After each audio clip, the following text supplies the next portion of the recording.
Have you ever wondered why the most powerful men always seem haunted by something unseen? Beneath their control lies a trembling child, drowned by his own ambition, starved by his own pride. He builds empires not to conquer the world but to silence the echo of his own fear. Yet power never silences fear. It only amplifies it. The higher he climbs, the closer he stands to the edge of his own abyss. He was not born cruel. Cruelty grew in him like armor. Every betrayal forged a new plate of iron over his tenderness until he forgot the texture of mercy. He called it discipline. The world called it dominance. But behind the eyes of every man who cannot be touched, there hides a wound that no empire can protect. The wound of insignificance, the terror of being unseen. Men like him chase eternity through conquest. They call it success, purpose, legacy. But it is hunger, eternal, quiet hunger, the kind that devours softness before it ever touches the soul.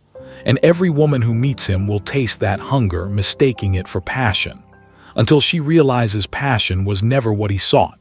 He sought reflection, someone to mirror back the God he pretends to be. The powerful man needs her light to confirm his shadow. He feeds on adoration, then blames her when the light burns his illusion.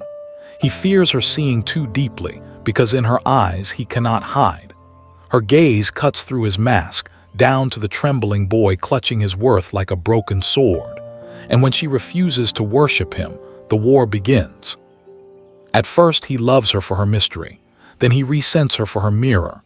Every moment she withdraws, his ego fractures a little more. He accuses her of being cold, manipulative, distant. But her distance is not cruelty, it is clarity. She sees what he cannot bear to face, that his strength is hollow, that his command is mimicry, that beneath the lion roars a frightened lamb.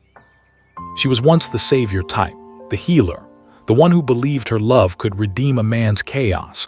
But after enough ruin, enough begging, enough humiliation disguised as devotion, she learned. She learned that a man who worships control cannot love, he can only possess, and possession is the death of feminine fire. So she stopped offering warmth to those who mistake it for weakness. She became something else, colder, sharper, untouchable. The dark feminine was born from her ashes. He does not understand what she has become. He mistakes her stillness for submission, but stillness is her weapon, silence her sermon. She no longer chases explanation or closure. She lets him feel the weight of her absence like a cathedral emptied of sound. Every word she withholds becomes a mirror. Every unanswered message, a wound to his pride. Because what terrifies a powerful man more than anything is this: irrelevance. He once believed dominance was power, but true power lies in detachment, in walking away without flinching, in not needing to be understood. The woman who learned to withdraw her energy is more dangerous than any weapon forged by man. She kills not through violence but through indifference. He stands before her, desperate to provoke emotion. She offers none. The silence becomes unbearable. It echoes louder than screams. It dismantles him cell by cell. He tries to resurrect control through anger, through manipulation, through charm. But every trick falls flat against the void of her gaze. The more he fights, the more his facade unravels. Because a man who cannot dominate your mind will try to destroy your peace. And when that fails, he must face the truth that his power was never real. It was performance, and she has stopped watching the show. This is the secret war inside every powerful man. His war against the feminine within himself, the anima he suppressed, the emotion he mocked, the softness he called weak. Now it stands before him, embodied in her, demanding integration. But he is terrified to surrender. He fears that if he feels, he will fall. Yet what he does not see is that falling is the only way to rise. Without descent into shadow, there is no ascent into sovereignty. And you, listening now, must understand this. The moment you stop explaining yourself, you reclaim your throne. The moment you let silence speak for you, you become untouchable. Do not chase closure. Do not feed the starving egos of broken kings. Tonight, sit in silence. Do not justify. Do not explain. Let someone feel your absence like a funeral. Let your stillness burn their illusions to ash. Because the most merciless act of power is not vengeance, it is indifference. When your heart no longer trembles for their validation, you become a storm they cannot command. You cease to exist in their game, and in that disappearance you ascend. He wakes in the silence she left behind. It is not the silence of peace, it is the silence of judgment. Every room he walks through hums with the ghost of her restraint. He does not hear her voice, but he feels her absence pressing against him, cold and suffocating. It is in this quiet that a man meets himself, and most men cannot survive that meeting. The powerful man, stripped of audience, becomes a boy again. The crown dissolves, the armor rusts. His reflection looks back with unfamiliar eyes. He touches his face and feels not the mask of authority, but the pulse of something soft, something human, something he has spent a lifetime denying. He cannot name it. He only knows it feels like defeat, but it is not defeat, it is exposure. When the dark feminine withdraws, she does not punish, she reveals. Her silence is not cruelty, it is mirror. It shows a man what remains when there is no one left to impress. The applause fades, the empire feels hollow, and he must face the question he has avoided since birth. Who is he without control, without conquest, without being the center of someone's orbit? He once mistook her calm for coldness. Now he understands it was mastery. She no longer feeds on emotional theatrics. She has burned through them. The storm that once sought validation has turned inward, becoming precision, becoming law. She does not chase affection. She commands reality through refusal. In her restraint lies a force he cannot touch because it exists beyond his language. Men like him can command armies, but they cannot command detachment. She had once begged to be chosen. Now she chooses absence. Her silence slices through him more deeply than any accusation could, because words would have given him closure, and closure is mercy. She offers none. Her silence leaves his ego gasping, starved for validation. He spirals not because she left, but because she did not look back. There is no drama to hold onto, no narrative to rewrite, only the unbearable quiet of insignificance. That is where his shadow begins to speak. The shadow he has silenced beneath years of performance and power. It whispers to him in the dark, reminding him that his domination was defense, that every command, every act of control was a plea not to be abandoned. He built fortresses because he was once a child left in the ruins of neglect. He learned that to be loved was to be feared, that to be respected was to suppress. So he killed the parts of himself that could be wounded. But in killing them, he also killed his capacity for intimacy. Now the mirror stands before him again, not as a woman but as a void, a silence that demands surrender. The feminine, in her dark and sacred form, forces him to face what he cannot control: emotion, chaos, depth. He calls it manipulation because it terrifies him. He calls it darkness because it dismantles his illusion. But what he truly fears is being seen. Seen without his armor, without his name, without his story. And you, listening, must see this pattern not as romance but as revelation. You cannot heal a man by becoming smaller. You cannot earn love through obedience. The moment you begin to explain your worth, you have already betrayed it. The dark feminine does not explain, she simply is. Her silence is a sermon to those who try to dominate through noise. Let them shout. Let them accuse. Let them twist. You remain unmoved. A man's awakening begins where your tolerance ends. When you withdraw the comfort of your understanding, his shadow screams. He will call you cruel. Let him. Mercy given too early only delays transformation. Sometimes love looks like absence.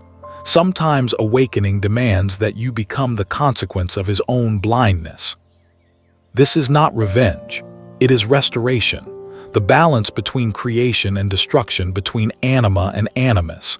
He must descend into his own darkness before he can meet you on sacred ground. Until then, you are not his mirror, you are his silence, and your silence will either break him or birth him. He will return one day, not to reclaim you, but to find himself in the reflection he once feared. You will not be waiting. You will have already transcended the need for recognition. Because the woman who has faced her own abandonment no longer fears being forgotten. She understands that absence is not emptiness, it is purification. Every time she withdraws, she refines her power. Every time she chooses distance over begging, her essence grows sharper, colder, more divine. Tonight, remember this. When you do not respond, you become mystery. When you stop trying to be understood, you become myth. The woman who masters her silence becomes the teacher every powerful man eventually meets, not in the warmth of comfort, but in the chill of consequence. Do not soften. Do not return. Let him meet his reflection in the ruins of his certainty, and if his pride must die there, let it. Death is the only way a man ever learns to live. He begins to realize that every woman he ever conquered was only a stand-in for the one truth he refused to face. That control is the mask of terror. The terror of insignificance, of being unseen, of being stripped of worship. Men like him live in permanent exile from themselves, prisoners of their own image. The world praises their stoicism, their detachment, their discipline. But beneath the marble exterior, there is rot, a decay of soul disguised as power. He sees her everywhere now, not her body, not her voice, but her absence. It stalks him through the corridors of his success. Her silence has become a haunting.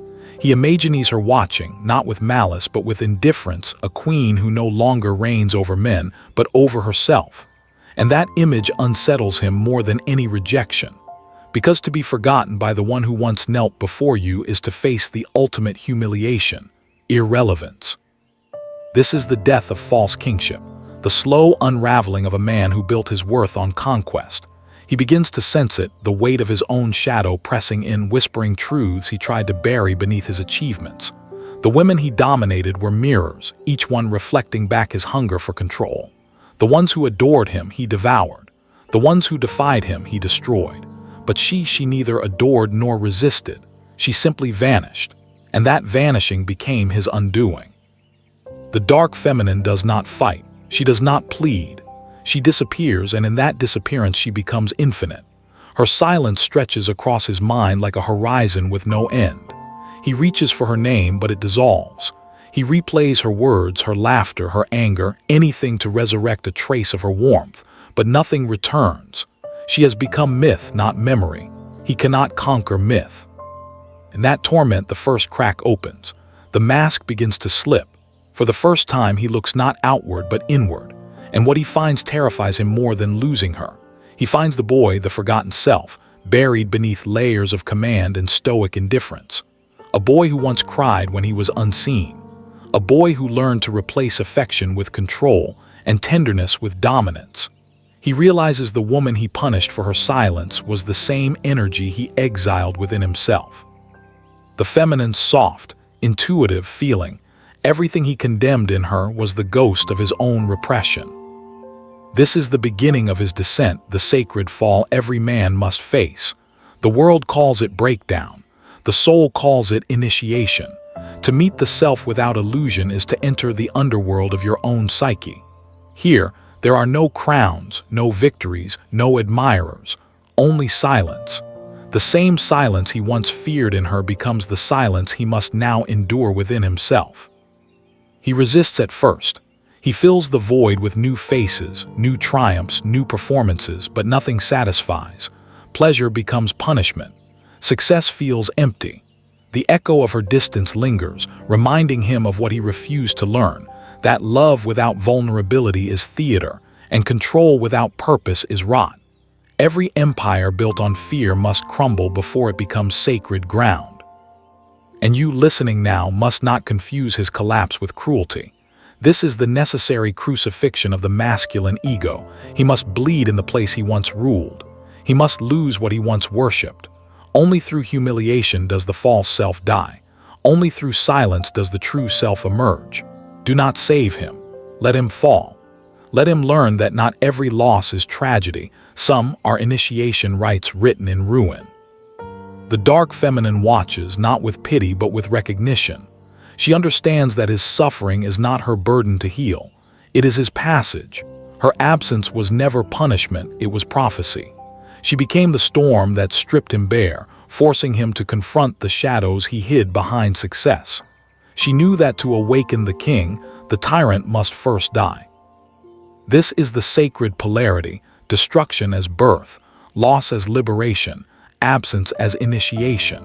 She is the mirror through which he must dissolve to find the soul beneath the armor.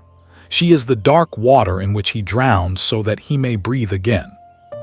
And you remember this truth. You are not here to fix. You are here to reflect. You are the silence that reveals the hollowness of their noise. The more you speak, the less they hear. But when you withdraw truly, completely, your absence becomes the voice they cannot escape.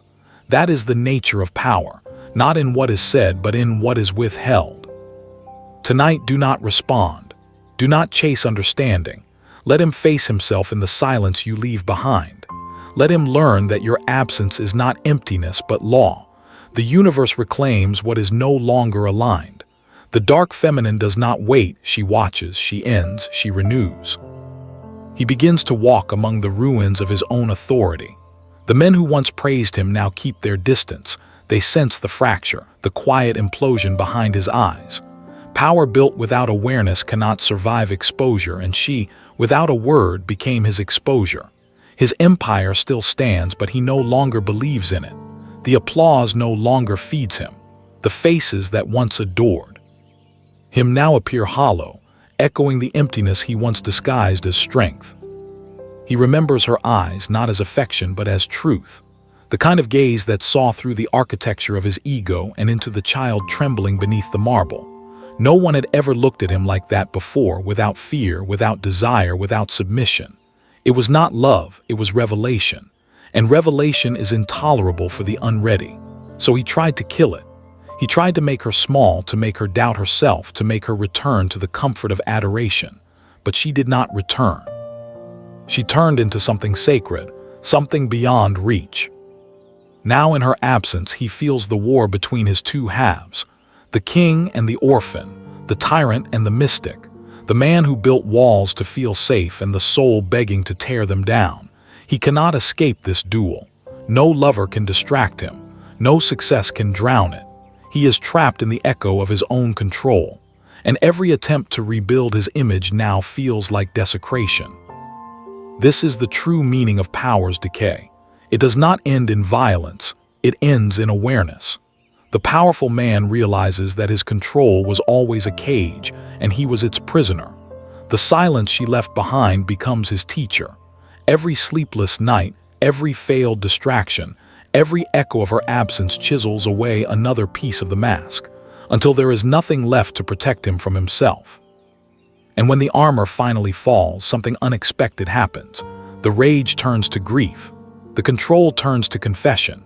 He begins to feel, slowly, painfully, as if the nerves of his soul are waking from centuries of frost. He feels sorrow for the men he led astray, the women he tried to own, the softness he exiled. He realizes the cruelty was not towards her, it was towards himself. The more he suppressed feeling, the more monstrous he became. She only held up the mirror. The monster was his own reflection. The dark feminine does not return for this repentance. She remains distant, watching from the shadows of his mind.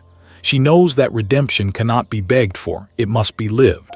And so he learns to sit in silence as she once did, to listen instead of command, to observe instead of possess. He begins to notice that power without compassion is nothing but performance. That dominance without self-awareness is cowardice dressed as control. The alchemy begins here, when a man learns that feeling is not weakness and surrender is not defeat. He begins to reclaim the lost fragments of his anima, the tenderness, the empathy, the intuition he once buried. The same qualities he condemned in women now rise within him like forgotten gods. It terrifies him, this new sensitivity, but it also frees him.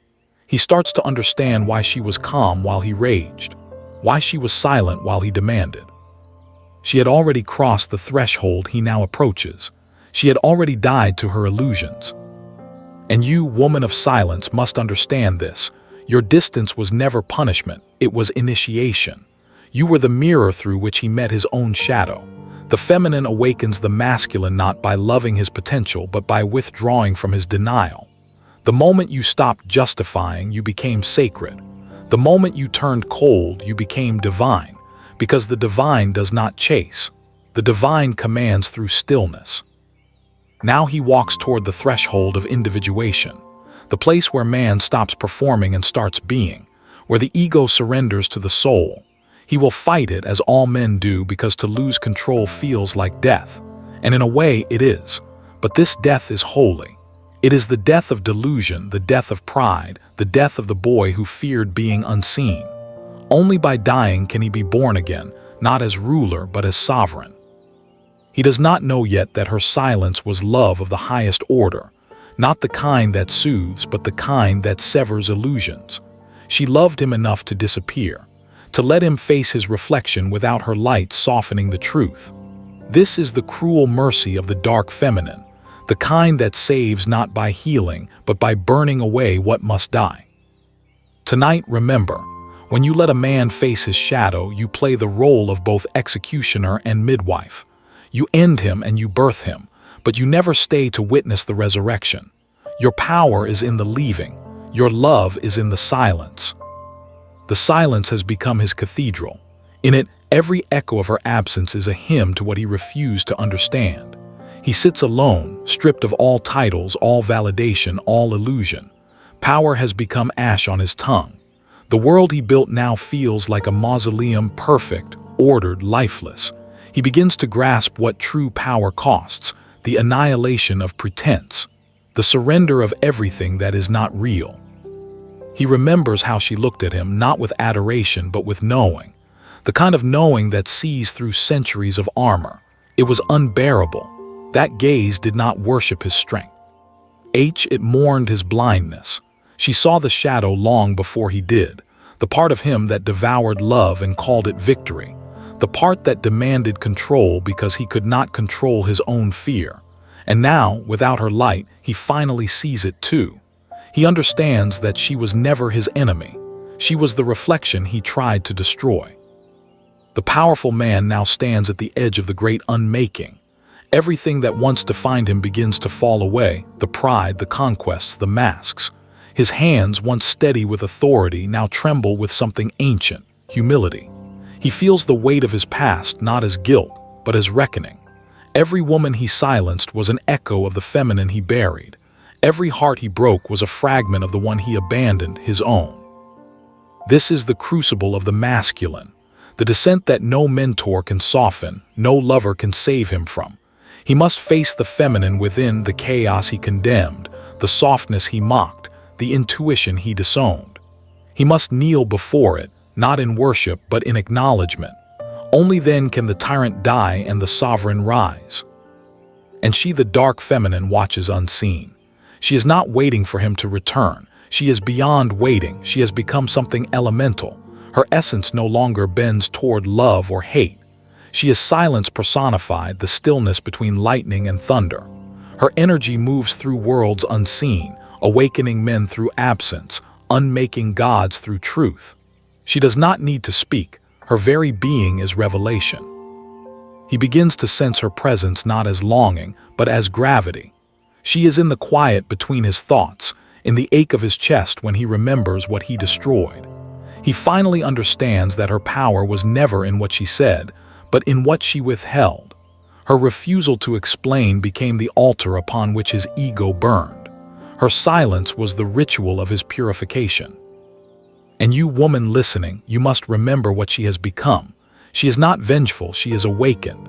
The power that once sought love now radiates sovereignty. She no longer asks, she decides. She no longer pleads, she embodies. The feminine in her dark form is not cruel for pleasure, she is cruel for truth. She destroys illusion the way fire consumes the forest, so that new life can grow from the ash. This is the secret of the dark feminine. She does not chase union, she demands evolution. Any man who stands before her must be willing to die to his ego, his entitlement, his fear. Only then can he meet her as equal. Anything less she will dissolve, because she knows now that love without awareness is bondage, and tenderness without strength is decay. She chooses neither. She chooses sovereignty. He finally understands. He begins to rebuild not his empire but his essence. He learns to lead without dominating, to listen without needing to fix, to love without needing to own. He becomes quieter, more deliberate, less hungry.